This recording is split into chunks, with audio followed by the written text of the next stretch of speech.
Hyperbole. What's up, everybody? Welcome back to another week of Reinforce's Power Rankings here on the Overwatch League YouTube channel. We got a lot of stuff to talk about this week. Like, oh my lord, what an incredible week of Overwatch we've had behind us, and there's going to be some major changes in the power rankings. I'm at the point now where I almost want to sort of like self-destruct my power rankings and just start over, because after the May Melee, we've had so many surprising results and so many shakeups that I don't even know what to do about it. So be patient with me here. We got a lot of stuff to talk about. So let's start off with the APEC power rankings, because there are some massive changes after some additions to Hangzhou, etc. Let's get through it. So at number 5, it's the Seoul Dynasty, and they had a pretty decent match against the Guangzhou Charge. We saw Profit pop off, and they were actually really close to winning against the Guangzhou Charge, and they could have easily done it, and they really proved that they still have that level to their game where they can beat any team in the league, just like they were one map away from beating Shanghai Dragons in the APEC May Melee finals.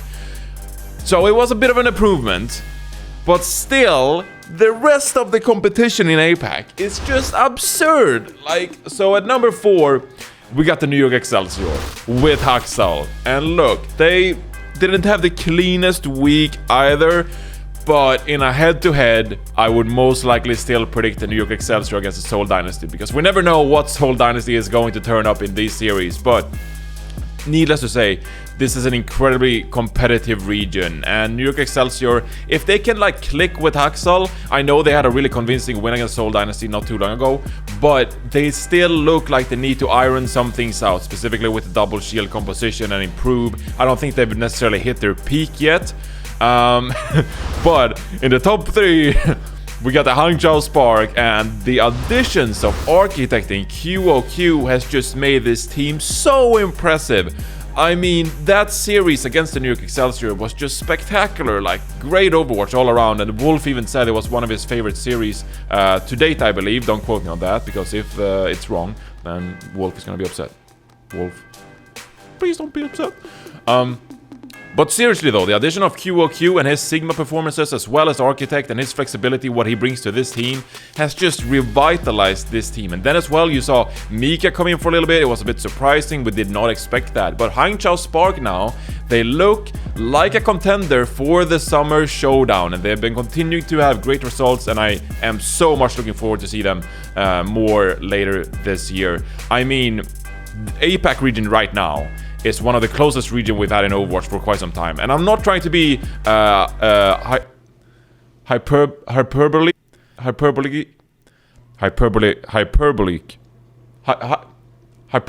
It's hyperbole, but then it's like hyperbolic. Never mind. Let's move on. I'm Swedish. I can't talk anyway.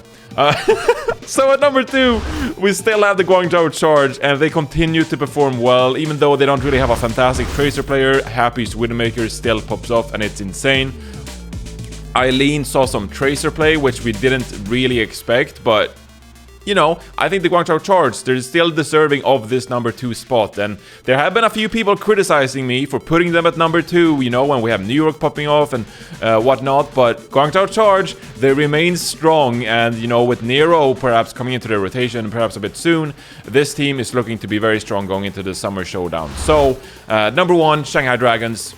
Don't really need to talk about this. You know they are not the number 1 team in the APAC region, specifically when they play with Lip and their main roster at Void at off-tank. So they did some shaky rotations, but I wouldn't read into it too much. So the summer showdown in the APAC region is looking to be so stacked and so insane. I cannot recommend enough to go back and watch some of these matches, because this is honestly the most fun Overwatch has been all year. In my opinion, all regions are popping up and being so strong and so much fun to watch. So check that region out, you know.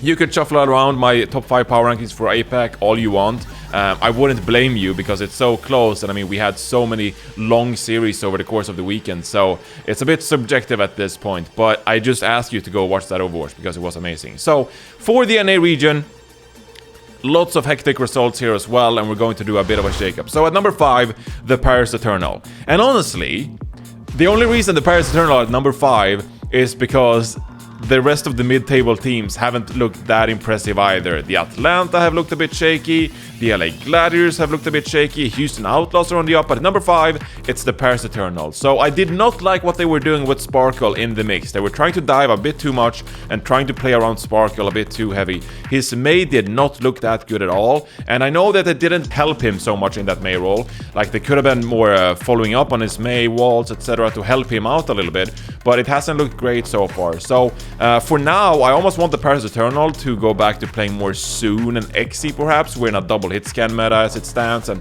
you know, maybe going into the next week with no hero pools, that is when I would really expect the Paris Eternal to start popping off, because that's when they have heroes like Brigitte, Sombra, Hanbin can play Diva.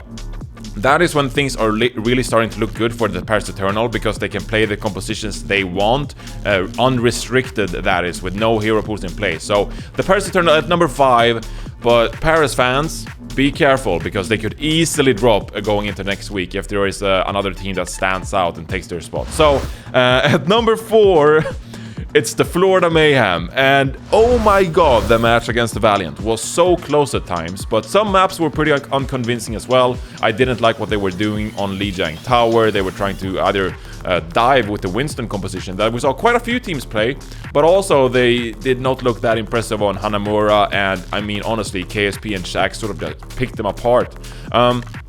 I do think the removal of Brigitte sort of hurt this team, because I think Yaki really flourishes when he gets that armor and can play that role correctly. But quite honestly, Yaki got outplayed by Shax in this series. So great performance by the LA Valiant. The LA Valiant, they are number 3, and this is where it gets controversial. This is where it gets a bit tricky, because in some people's mind, the LA Valiant, they should be the number 2 team in NA, because they beat the Florida Mayhem, who were the runner-up for the Melee Finals. And I agree, KSP and Shaq look so sick, but other parts of the team still look a bit shaky to me. I do think that the Philadelphia Fusion at number 2, spoiler, they're so stacked all around, and yes, they haven't looked spectacular when it comes to the team chemistry, but the Philadelphia Fusion, I just feel like they have more firepower, and when it comes down to those crucial moments, you can trust Carpet to really pop off. I would love to see a Valiant against the Philadelphia Fusion head-to-head, because I genuinely think it'd be so close, and I could definitely see a world in where KSP and Shax will be able to beat Carpe and whatever damage dealer the Philadelphia Fusion decide to run, whether it's Ivy or Hisu. But then you have matchups like Fury against McGravy, how's that going to go? Sado against Dreamer, how is that going to go? Lustro, you know, he could go up against Alarm, but that's where it gets really shaky for me, and I'm wondering how that would turn out. I think the Valiant have been relying a lot on KSP and Jax. That is turning out to be one of the best damage dealer duos in the league. But what happens if you perhaps shy away a bit from Ashe and Tracer, or Widowmaker and Tracer? Like, how does the team look then? There are still some question marks about the LA Valiant, in my opinion. And I think going into next week with no hero pools, that is when we're going to find out if they can still rely on that double hit scan composition, or if teams like Philadelphia Fusion are going to dive more and look impressive that way. So incredibly close top 4 in the NA region, and you can honestly put these teams wherever you want. The LA Valiant, they're gonna come after me and be like, wait, why are we not number 2? It's just how it goes. That's how it goes. That's how it goes, really. My power rankings, not yours. Sorry, that's how it goes. Philadelphia Fusion fans can rejoice, though, they're at the fact that they are number 2. They have looked shaky a bit, in my opinion. You know, even though they 3-0'd the Boston Uprising, it wasn't the cleanest of series, and they could have cleaned some things up, like ultimate rotations, ultimate combos, etc.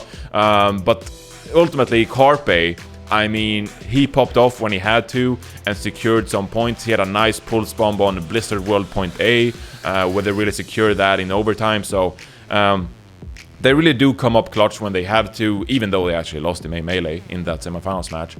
But the Philadelphia Fusion, I still think this is a stacked roster, and I hope that they continue to perform moving forward so they can contest the San Francisco Shock, going into next week. Remember, they're playing against the San Francisco Shock this upcoming week, so that is going to tell us a lot about how Fusion matches up against the San Francisco Shock, but also if the Philadelphia Fusion are better or worse than the Valiant and Florida Mayhem. You know, with that data, we can perhaps assess a bit better than we can in the current state of things. So let me know what you think. Let me know if you think Valiant should be number 2, or if you think Florida Mayhem still are number 2 if Brigitte is allowed back into the pool. Let me know what you think about my APEC power rankings as well. Do you think Guangzhou Charge is number 2? Do you think Seoul Dynasty should be a bit higher? Leave a comment down below in the YouTube comments. So next week, I think we're going to take some questions from the YouTube comments and see how that turns out. I've been reading some of the YouTube comments, and I know you have a lot of questions or takes or opinions down there. So drop a question down below in the YouTube comment section, and maybe I'll pick out your comment next week and answer it going into the Summer Showdown playoffs that will be in next episode, next edition of this Power Rankings.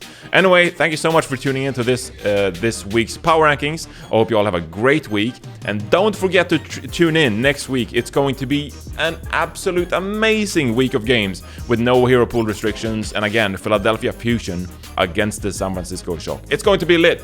Peace out, Overwatch fans.